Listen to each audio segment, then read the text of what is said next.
Mothers டேக்கு என்னம்மா ஸ்பெஷலாக பண்ண போகிறேன்னு கேட்டிருந்தாங்க பசங்க. உங்களுக்கு எது பிடிக்குமோ அதுதான் எனக்கும் ஸ்பெஷல்னு சொல்லிட்டு சாண்ட்விச்சும் டேட்ஸ் வித் மேங்கோ காஃபி ஷேக் தாங்க பண்ணியிருந்தேன். ரொம்ப டேஸ்ட்டாக இருந்துச்சு. கண்டிப்பாக ட்ரை பண்ணி பாருங்கள்.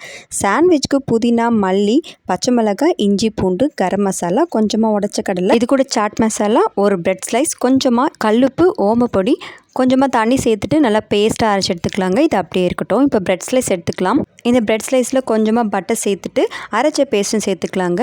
இது கூட கேரட், உங்களுக்கு வேணும்னா நீங்கள் சீஸ் கூட சேர்த்துக்கலாம். இப்போ இதே மாதிரி எல்லா பிரெட் ஸ்லைஸும் ரெடி பண்ணி வச்சாச்சுங்க. இப்போ கிரில் பேன் இல்லைனா தோசைக்கல்ல எண்ணெய் சேர்த்துட்டு இல்லைனா பட்டர் கூட சேர்த்துக்கலாம். நல்லா டோஸ்ட் பண்ணி எடுத்துட்டோம்னா ஒரு சூப்பர் டேஸ்டியான சாண்ட்விச் ரெடிங்க. இது காலையிலேயே நான் செஞ்சு முடிச்சிட்டேன். டிஃபனுக்கு இது தான் கேட்டிருந்தாங்க. ஈவினிங் ஸ்நாக்ஸ் பார்த்தீங்கன்னா ஒரு மிக்சர் ஜாரில் 6 பேரிச்சம்பழம், மாம்பழம், 2 டேபிள் ஸ்பூன் அளவுக்கு காஃபி பவுடர், 2 டம்ளர் பால் சேர்த்துட்டு இதை நல்லா அரைச்சி எடுத்துட்டு அதில் 2 ஸ்கூப் ஐஸ்கிரீம் சேர்த்து கொடுத்து பாருங்கள். உடனே காலி பண்ணிடுவாங்க. செஞ்சு பாருங்கள். டேஸ்ட் பிடிச்ச நம்ம சேனலுக்கு சப்ஸ்கிரைப் அண்ட் ஃபாலோ பண்ணிக்கோங்க.